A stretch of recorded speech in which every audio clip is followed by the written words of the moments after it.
The first time someone questioned the legitimacy of my knowledge of digital rhetorics was years ago. My sister teased, "I'm surprised you're doing a dissertation on digital literacies. You don't even have a smartphone." She was right, though. I was fascinated from the outside. I went to my high school reunion in 2009 and was so excited to see people I hadn't talked to in years. And I found out they had been talking to each other all along on Facebook. So I reluctantly joined.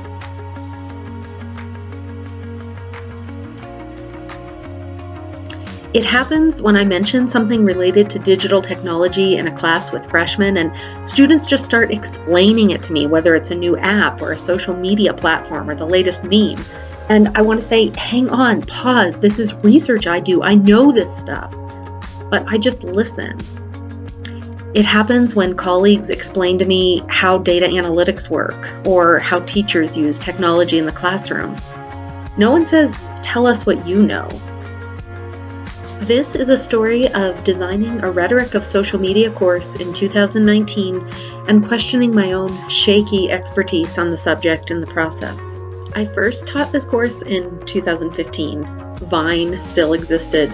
Most of my students hadn't heard of Reddit yet. The syllabus didn't even mention Snapchat. And when a student brought up 4chan on the first day of class, I nodded and said we wouldn't be exploring the darker sides of social media as a group, but she was welcome to do so in her research.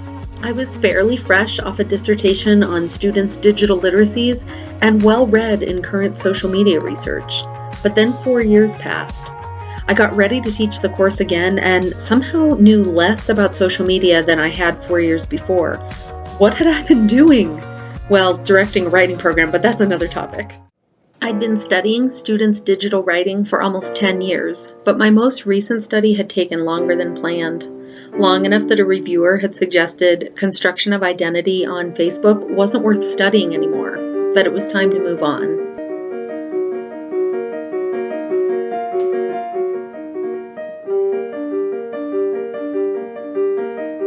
I wrote the course learning outcomes, thought about major assignments, and then started to compile a list of topics and readings. But I couldn't stop thinking about how a student in a colleague's class had contacted a news site before the semester even started to report that an anti-Trump book had been assigned. The local news came to campus. When my colleague's office voicemail was full, people started calling other numbers, and I sat in my office and listened to the messages on my phone. Just long, calm editorials about liberal bias. I saw how many liberally skewed readings dotted my syllabus, and I started over.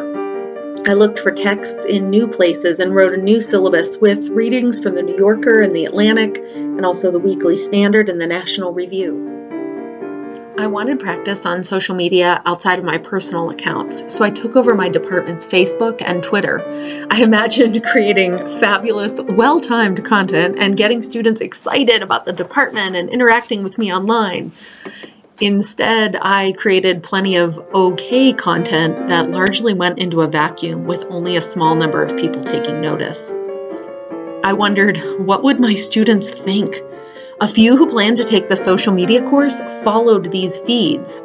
Am I a fraud to teach this subject? Sure, I knew how several social platforms worked and their rhetorical features, but I hadn't actually used anything other than Facebook and Twitter, a little bit of Pinterest and YouTube, though barely.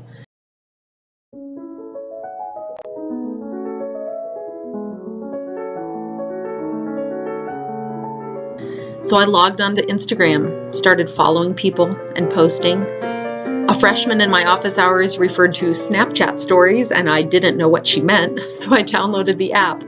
The stories were flashy and young and fast, and I deleted it 24 hours later. Should I admit to students that I don't like Snapchat? That I study writing on social media but resist spending much time online?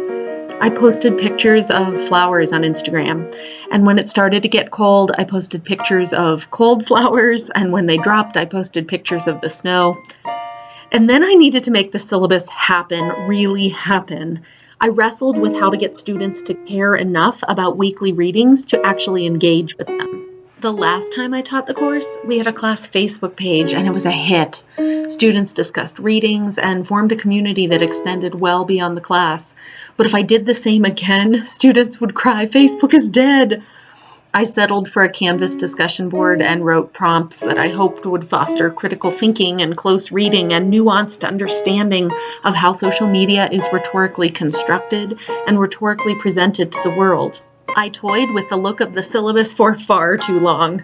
Maybe it could look like a social media feed. Maybe it could represent the visual and written digital cultures we would study.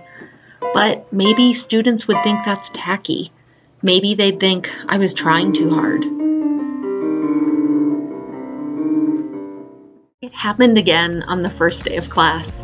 I listed platforms we would study and asked students to raise their hands to show what they use: Instagram, Snapchat, Twitter, Facebook, Pinterest, LinkedIn, YouTube, Reddit.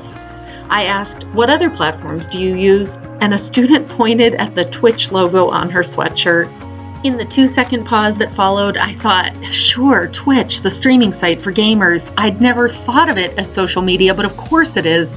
How had I spent months planning the course and managed to ignore this significant cultural phenomenon? And so the semester began.